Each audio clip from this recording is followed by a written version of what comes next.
Hoy en nuestro programa dedicado al italiano del curso de acceso vamos a hablar de una figura importantísima, no solamente en Italia, sino a nivel mundial por lo que ha supuesto su obra. Me refiero a María Montessori. María Montessori publica en 1909 un texto que se convertirá en la base de la pedagogía moderna. Nos acompaña para hablar de la figura de María Montessori en un primer programa y luego tendremos otro programa que dedicaremos a su obra y a lo que ha significado esta obra en el mundo. Como decía al principio, pues está con nosotros la profesora de Filología Italiana de la UNED, María Gracia Moreno Cheleguín. Bienvenida. Muchas gracias. Buenos días. Y tenemos una invitada especial que ya ha compartido micrófono en otras ocasiones, Mercedes Tormo Ortiz, historiadora, ensayista, doctora en Filología. Bienvenida. Muchas gracias. Buongiorno. Hablamos de María Montessori y he dicho que hay un texto que es la base de la pedagogía moderna. Podemos empezar por ahí. ¿Cuál es este texto? Sí, el texto es il metodo della pedagogia scientifica applicato all'educazione infantile nelle case dei bambini. El método montessoriano, en efecto, pone en el centro de la educación el respeto por la espontaneidad del niño y es el primero en ofrecerle una alternativa a la educación autoritaria de la época. Lo lógico es que lo situemos en la época, pero veremos que este método sirvió, pero sirve. Y era un método casi futurista porque se adelantaba muchísimo a su época. Por tanto, podemos decir que la vitalidad de esta metodología hoy en día no puede ponerse tampoco en duda. Eso es. Hoy en día 22.000 escuelas están actualmente en activo en todos los grados educativos, de las cuales podemos encontrar 5.000 en los Estados Unidos, 1.200 en Alemania, 370 en Irlanda, 220 en Holanda, 150 en la India, 150 en Japón, en fin, en muchísimos países del mundo. La suma total de los centros que usan el método Montessori se puede elevar a más de 66.000, si incluimos las escuelas bajo la influencia montessoriana. En Italia cuenta, sin embargo, solo con 150 escuelas y casi todas son guarderías o scuole materne o de grado elementales. ¿Fue María Montessori criticada en su momento? Bien, la intuición de María Montessori sufrió una crítica feroz, lo cual a veces le sirvió más bien para actualizarse, más que para denigrarse o estancarse. La difusión de sus ideas se ha visto frenada más por razones históricas e ideológicas que por ideas educativas. Hoy en día es difícil discutir la convicción de que el niño nace bueno y que solo la sociedad puede corromperlo, pero no así la rigidez de los materiales didácticos preconstituidos por las escuelas Montessori. Aunque nos es fácil entender las críticas que recibió de la autoridad fascista, un sistema que hunde sus raíces y que es incomprensible sin el principio de la libertad. Parece, como decía antes, que estamos hablando de un sistema de reciente implantación totalmente moderno, pero nos remontamos a cuando nació y fue a finales del siglo XIX. En efecto, hemos de recordar que María Montessori nació en Chiaravalle, a pocos kilómetros de Ancona, el 31 de agosto de 1870. Fue mujer, educadora, pedagoga, científica, médica, psiquiatra, filósofa, antropóloga, bióloga, psicóloga, devota católica, feminista y humanista. Y fue la primera mujer italiana que se graduó como doctora en medicina. Todo ello a finales del siglo XIX. Yo creo que está claro que tuvo que luchar muchísimo. Vamos a dar algunos datos biográficos. ¿De quién era hija María? María era hija de Alessandro Montessori, emiliano, y de Renolde Stoppani, de Le Marche. Ambos eran personas instruidas y muy sensibles a las nuevas ideas políticas que hablaban de la unidad de Italia. Su padre había nacido en Ferrara y después de trabajar como empleado en las salinas de Comacchio, en los años 70 fue trasladado a Chiaravalle a tareas de control y gestión.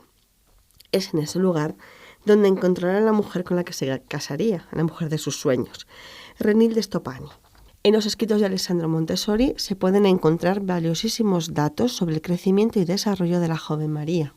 Podemos entonces hablar un poco de su madre porque parece que también fue una figura importante. Sin ningún problema. La madre de Renilde era originaria de Monte San Vito, un pueblo cercano a Chiaravalle, y pertenecía a una familia de pequeños terratenientes.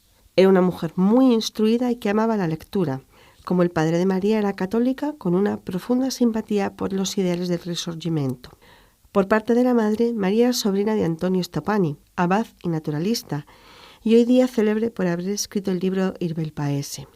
Stoppani era una figura importante del catolicismo de la zona, y al ser abad y un insigne científico, con su propia vida mostraba la coexistencia armónica entre fe y razón.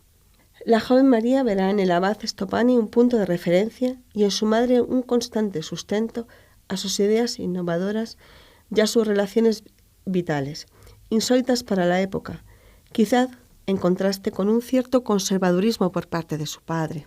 ¿Podemos decir entonces que María vivió en un ambiente propicio para todo lo que hizo después? En efecto, con este ambiente es más comprensible cómo fue posible una educación tan particular. Primero estudió francés y piano, que abandonó enseguida. A los 14 años comenzó a estudiar ingeniería y biología. Ciertamente a ello contribuyó la historia familiar. En febrero de 1873, su padre, ya hemos mencionado que era militar de profesión, fue trasladado a Florencia, donde la familia estará 2 años. Después, otro traslado, esta vez definitivo y crucial para la propia María. Se establecieron en Roma. De pequeña María era muy vivaz. Los estudios elementales no habían sido muy brillantes debido a problemas de salud. Con 11 años comenzó a apasionarla a los estudios. De joven quería dedicarse al arte dramático. Era excelente en italiano, pero tenía grandes lagunas en gramática y en matemáticas. Desde el principio manifestó un gran interés por las ciencias, sobre todo por la biología, lo que causará algunos problemas con sus padres que hubieran preferido que se orientara a la enseñanza. ¿Podemos decir que se vieron entonces defraudados? No, en absoluto. Al final no se verán defraudados.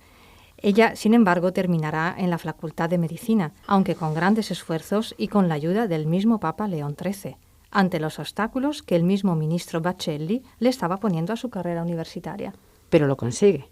Sí, señora. Y se inscribirá en la Facultad de Medicina de la Universidad de la Sapienza de Roma, donde será la primera mujer en licenciarse en medicina en 1896. María se dedica con pasión y método a la investigación en laboratorio, siguiendo cursos de bacteriología y microscopia. Además, hace un curso de ingeniería experimental. También estudia pediatría en el Hospedale dei Bambini, las enfermedades de las mujeres en el Hospital de San Giovanni y las de los hombres en el del Santo Espíritu. Estos hospitales están hoy en día en activo.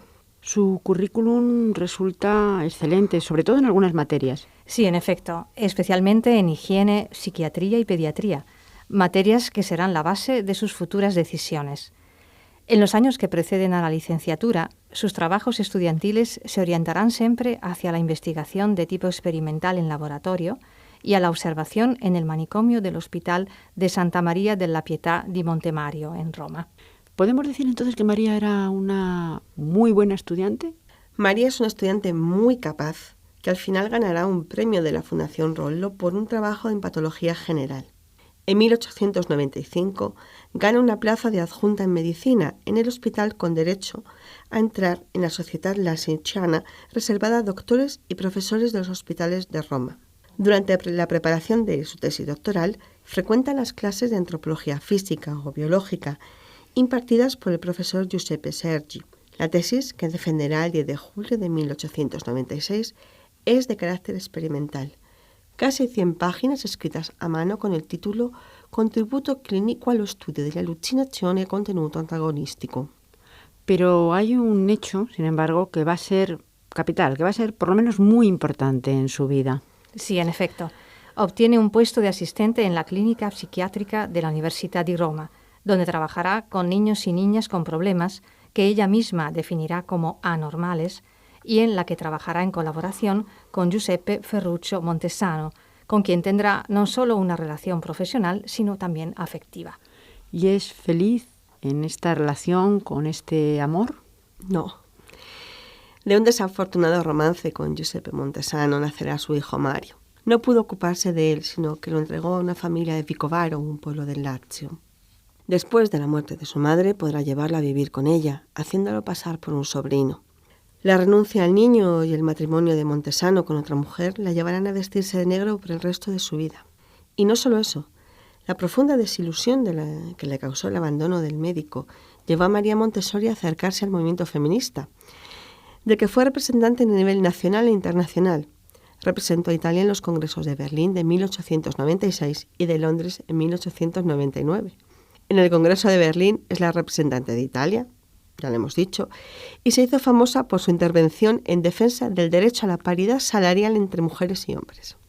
Participará además en el siguiente congreso, celebrado en Londres en 1899, donde habló de las mujeres y de los niños, enfatizando las repercusiones que las condiciones de vida tienen sobre la sociedad.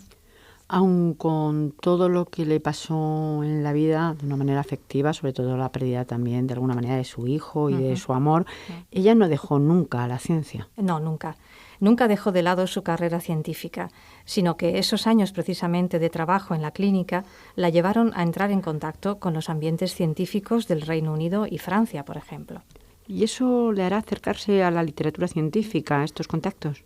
En efecto, de estos contactos nacerá su interés por la literatura científica francesa de principios del siglo XIX, muy interesada en los casos de niños salvajes, criados por animales y encontrados en las zonas aisladas en el siglo XVIII, y que fueron objeto de experimentos reeducativos por parte de los científicos como Jean-Marie Tard o Edouard Seguin. Ambos le transmitirán la idea de la posibilidad de representar en la sociedad a estos niños y niñas anormales a través de un recorrido educativo adecuado. Su participación en numerosos congresos pedagógicos en varias ciudades europeas le permitirá entrar en contacto con la escuela de Itard y Seguin y aprender sus métodos experimentales de reeducación de personas con retraso mental. Toda esta actividad científica, la experiencia que le supuso además el trabajo con los niños y su fracaso sentimental, ¿la empujan a dar un giro a su vida? Sí, en efecto. Finalmente decidida a dedicarse a la educación, decide renovar las bases de su educación y se licencia en filosofía. Sus éxitos científicos, conseguidos en una atmósfera cultural con una fuerte influencia del positivismo, le valieron reconocimientos y becas que la llevaron a la investigación con niños con retraso. ¿Y qué ocurre en 1898? Es una fecha importante. Que se presenta en el Congreso Pedagógico de Turín y allí presenta los resultados de sus primeras investigaciones, resaltando la importancia de la educación y atención a niños con deficiencias mentales y planteando por primera vez la relación entre el abandono infantil y el desarrollo posterior de la delincuencia. Poco después se convertirá en la directora de la Escuela Magistralia Ortofénica de Roma. En el año 1903 fue nombrada médico asistente de clase 2 dentro de la Cruz Roja Italiana, con un grado militar asimilable al de subteniente, a disposición para el servicio de los hospitales territoriales de la Cruz Roja Italiana.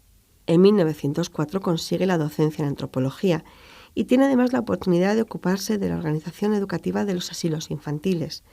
A tal fin, abrirá en 1907 en San Lorenzo, un barrio de Roma, la primera casa dei bambini. ¿Qué son la casa dei bambini? Bien, María Montessori en efecto abrió la primera casa dei bambini el 6 de enero de 1907. Se trata de un ambiente especial, construido a medida de los niños y basado en el uso de material científico. La casa contaba con unos 60 niños, calificados de rebeldes. El material científico utilizado los educaba a la autocorrección del error por la parte del mismo niño. Ellos eran libres para escoger el material con el que iban a trabajar y donde todo debía contribuir a capturar el interés espontáneo del niño. Allí, la educación se convirtió en un proceso de autoeducación y autocontrol. Y cuentan una anécdota, además, muy simpática. En efecto, en la misma casa de Bambini el centro tenía muchísima fama y la visitaban muchas señoras de Roma, todas encorotadas ellas, intrigadas por los rumores que circulaban por la ciudad sobre la escuela, que decían que los niños hacían lo que querían y aprendían lo mismo. Un día, una de esas señoras ricas que solían visitar la casa fue y la encontró cerrada. Comenzó a dar una vuelta por el barrio a ver si alguien le informaba de lo que pasaba y se encontró con un grupo de niños que solían acudir a la escuela. Se lamentó de no haber podido visitar el centro, tenía muchas ganas, este tipo de cosas. Total, que los niños, educados en la autonomía, le respondieron que no se preocupara, que ellos mismos se le enseñarían. Cogieron la llave y como buenos anfitriones le enseñaron todo lo que la huésped quiso. En un momento dado, la señora, con un poco de malicia, le preguntó a uno de los niños: ¿Es cierto que en esta escuela hacéis todo lo que queréis? El niño le respondió: no, señora, nosotros no hacemos todo lo que queremos, nosotros queremos todo lo que hacemos. Desde luego, una estupenda respuesta. En esta casa, Montessori aplicó una nueva concepción de la escuela infantil. Sí, esta nueva concepción la recogió en el libro que hemos mencionado al principio il metodo della pedagogia scientifica applicato all'educazione infantile nelle case dei bambini. Podíamos acabar este programa porque hay que decir que tendremos otro programa en el que nos dedicaremos a profundizar en el método, no tanto en la biografía de su autora, sino en el propio método. Pero por lo menos para enunciarlos hoy, me gustaría que dijéramos cuáles son estos 10 principios fundamentales que recoge el método. Simplemente los vamos a mencionar. Perfecto. Educar al niño en la independencia, no impedir nunca a un niño hacer algo porque sea pequeño, habituar al niño a hacer las cosas con precisión es un buen ejercicio para desarrollar la armonía del cuerpo. El educador montessoriano debe ser un ángel que custodia y observa y que no interviene casi nunca, salvo si hay una ocasión de peligro evidente y flagrante. Nunca obligar a un niño a hacer algo. Educar en contacto con la naturaleza. Cuidar de plantas y animales le habitúa al cuidado y a la crianza. Desarrollar los talentos, las potencialidades del niño y nunca hablar mal de los niños ni en su presencia ni en su ausencia. El ambiente escolar debe ser hecho a medida del niño y los niños son viajeros de la vida y nosotros, los adultos, somos sus cicerones, sus guías. Con estos 10 principios que hemos mencionado, pues los dejamos ahí para poder profundizar en un siguiente programa. A mí me parece muy interesante, pero también me parece interesante hacer un pequeño resumen de lo dicho hasta el momento. De acuerdo. María Montessori dedicó toda su vida a la infancia, en particular a los niños con alguna discapacidad. Comprendió desde el principio que los problemas de los niños con graves déficits se debían resolver con procedimientos educativos y no con tratamientos médicos. Es más, según ella, los métodos pedagógicos tradicionales eran irracionales, ya que reprimían sustancialmente las potencialidades del niño, en lugar de ayudarlo y hacerle germinar, para a continuación comenzar su desarrollo. De ahí el hincapié de María Montessori en la educación de los sentidos como momento preparatorio para el desarrollo de la inteligencia. Para ella, la educación de los niños, ya sean o no discapacitados, debe estar vinculada al desarrollo de la sensibilidad.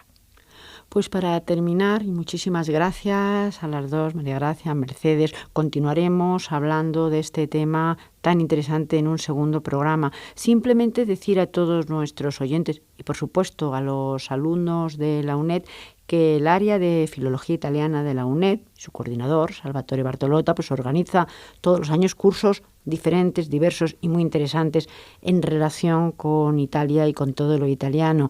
Desde el cine, música, televisión en la Italia actual, a lengua y cultura gastronómica italiana, muchos cursos interesantes. Y a todos aquellos que les haya picado un poco el gusanillo, pues tienen la página web de la UNED donde pueden encontrar programas de radio, cursos. El área de Filología Italiana es muy activa y a todos aquellos que les interese su cultura tienen que ir allí. Muchísimas gracias de nuevo. Muchas gracias a ti.